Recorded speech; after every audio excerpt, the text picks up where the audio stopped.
ഖജുറാഹോ dreams എന്ന് പറഞ്ഞൊരു cinema ഇന്നലെ റിലീസായിട്ടുണ്ടായിരുന്നു. ഞാൻ ഇന്നലെ അവസാനം ഇട്ട പൊങ്കാല എന്ന് പറയുന്ന സിനിമയുടെ ജനറൽ ഒപ്പീനിയനിൽ ഞാൻ പറയുന്നുണ്ടായിരുന്നു, ഈ പൊങ്കാലയുടെ അറ്റ്ലീസ്റ്റ് പൊങ്കാല ഞാൻ ഇന്നലെ പോയപ്പോൾ ഷോ ഇട്ടില്ല 10 പേരിലെന്ന് പറഞ്ഞ്. പക്ഷേ അതിൻ്റെ റിവ്യൂസ് പുറത്ത് നമുക്ക് വേണ്ടപ്പെട്ട സോഴ്സിൽ നിന്ന് അത്യാവശ്യം കിട്ടി. അങ്ങനെയാണ് അതിൻ്റെ ഒരു ജനറൽ ഒപ്പീനിയൻ വീഡിയോ ഞാൻ ഇട്ടത്. പക്ഷേ ഈ ഖജുറാഹോയ്ക്ക് ഇന്നലെ തിയേറ്ററിലും 10 പേരില്ലായിരുന്നു, ഒരു തിയേറ്ററിലും 10 പേരില്ലായിരുന്നു തോന്നുന്നു. ഞാൻ പോയ സ്ഥലത്തല്ലാതെ കേരളത്തിൽ ഒരു സ്ഥലത്തും. കാരണം എനിക്ക് ഒരു റിവ്യൂ പോലും നമുക്ക് ട്രസ്റ്റബിൾ ആയിട്ടുള്ള സൈഡിൽ നിന്ന് കിട്ടുന്നില്ല. എന്തിനൊരു പെയ്ഡ് PR റിവ്യൂ പോലും കാണുന്നില്ലായിരുന്നു ഈ സിനിമയ്ക്ക്. അപ്പം അങ്ങനെ ആയിരുന്നു ഇന്നലെ ഉണ്ടായിരുന്നത്. പക്ഷേ ഇന്ന് എനിക്ക് ഈ സിനിമ കാണാൻ പറ്റി. 10 പേരുണ്ടായിരുന്നതുകൊണ്ട് ഷോ ഇട്ടു.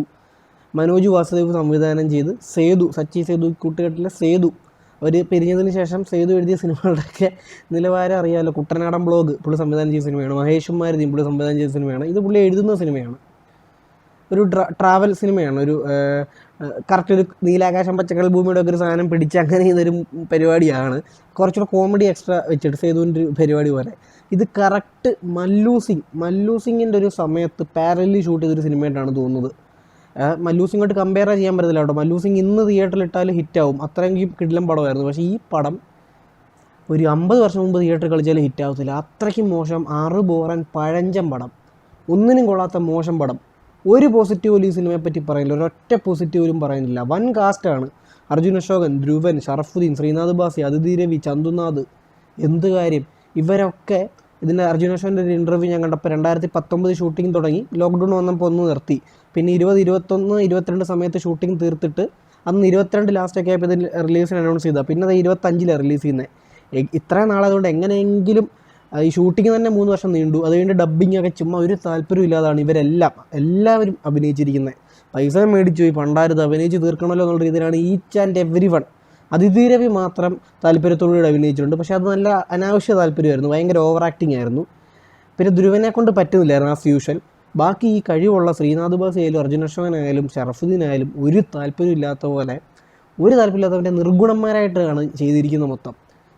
ഒന്നും പറയാനില്ല. അത്ര ഒരു അൽക്കുലത്ത് പടം എന്നൊക്കെ നമ്മൾ പറയത്തില്ലേ, ഇതിലൊരു 90% ട്രാവലാണല്ലോ. അപ്പം ഒരുപാട് അങ്ങനത്തെ ഷോട്ടുകളും കാര്യങ്ങളും ഉണ്ട്. ഈ വണ്ടി പോകുന്നതിൻ്റെ കാര്യങ്ങളൊക്കെ 90% ഫ്രെയിമുകൾ ഏതോ 2005 to 10 ഇറങ്ങിയ ക്യാമറയുള്ള ഫോണിൽ ഏതോ ഷൂട്ട് ചെയ്തതാണ്. അത്രയ്ക്കും നിലവാരമില്ലാത്ത പരിപാടിയാണ്. അങ്ങനത്തെ ഒരു ഒന്നിനും കൊള്ളാത്ത പടം, ഒന്നിനും കൊള്ളാത്ത ഈ സിനിമയൊക്കെ. നമ്മളൊരു ഞാൻ ഇടയ്ക്കിടയ്ക്ക് എൻ്റെ റിവ്യൂ പറയുന്നൊരു വാചകം ഈ സിനിമ ക്യാപ്റ്റനാണ്. നമ്മൾ ഈ സിനിമയ്ക്ക് കയറുന്ന പൈസ ഉണ്ടെങ്കിൽ നമ്മൾ ആ പൈസ നേരെ ആകാശത്തോട്ട് നേരെ ആക്കിയിട്ട് മറ്റേ ഒരു 4 അല്ലെങ്കിൽ ഒരു 8 കീറി എങ്ങോട്ടെങ്കിലും എറിഞ്ഞ് കളയുക.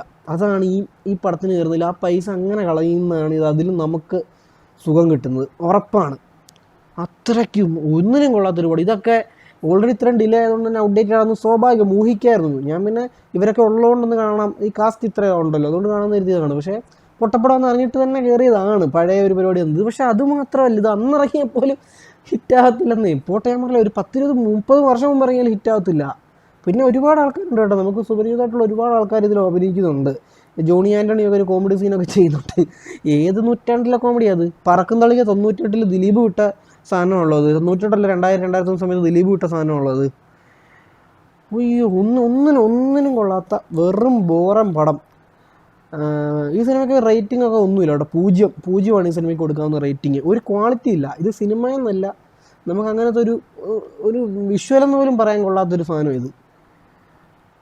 വെറും ബോറൻ. കഥകളൊക്കെ വെച്ച് കഴിഞ്ഞാൽ നമുക്ക് തുടക്കം കാണുമ്പോഴേ മനസ്സിലാവും ഇതെന്താണ്, എങ്ങോട്ടാണ് പോകുന്നത്, ലാസ്റ്റ് എന്താണ് കാര്യങ്ങളൊക്കെ. കോമഡി എന്ന് പറഞ്ഞ് കാണിച്ചു കൂട്ടുന്ന കോപ്രായങ്ങൾ. എനിക്ക് ഏറ്റവും ഇതിൻ്റെ അവസ്ഥ ചന്തുനാഥ് ഈ സിനിമ ഇന്ന് കാണുമ്പോഴത്തെ പുള്ളിയുടെ അവസ്ഥയെ, പുള്ളിയെ തന്നെ പറയണം കേട്ടോ. പുള്ളി തന്നെയാണ് കുറ്റം പറയേണ്ടത്. പുള്ളിക്ക് അറ്റ്ലീസ്റ്റ് ബോധമില്ല. ഇതിൻ്റെ ടീമിന്, ടെക്നീഷ്യൻസിന് ആർക്കും ബോധമില്ലെന്ന് മനസ്സിലായി, പുള്ളിക്ക് ബോധമില്ല. ഇത് ഡബ് ചെയ്ത് കഴിയുമ്പോൾ പുള്ളിയുടെ ഡബ്ബിങ്ങിനെ പറ്റിയിട്ട് പുള്ളി മറ്റേ വേറൊരു സംസ്ഥാനത്ത് കുറേ നാളായിട്ട് ജീവിക്കുന്ന മലയാളിയായിട്ടാണ്. അപ്പോൾ മറ്റേ ബംഗാളികൾ മലയാളം പറയുന്നില്ല, പുള്ളി മലയാളം പറയുന്നത്. അയ്യോ, പുള്ളിയുടെ ആ ബാസ് സൗണ്ടിൽ ഇത് കേൾക്കുമ്പോൾ നമുക്ക് ചിരിച്ചു വന്നിട്ട് എൻ്റെ പൊന്നോ. കുറേ ചിരിക്കാൻ പറ്റും. ഒരു 3-4 ഫ്രണ്ട്സായിട്ട് പോയി കഴിഞ്ഞാൽ 2.5 മണിക്കൂർ വെർത്താക്കാം. അങ്ങനത്തെ ഒരു ഗുണമുണ്ട് കേട്ടോ. ആ ഒരു ഗുണമുണ്ട്, ശരിയാ. ആ കാറ്റഗറി നോക്കുന്നവർക്ക് നിങ്ങൾക്കൊരു 2.5, 3 റേറ്റിംഗ് കൊടുക്കാം. അങ്ങനത്തെ ഒരു ഗുണം മാത്രമാണുള്ളത്. അല്ലാതെ ഇതിന് 0, വട്ട 0, അതാണ് ഈ സിനിമ.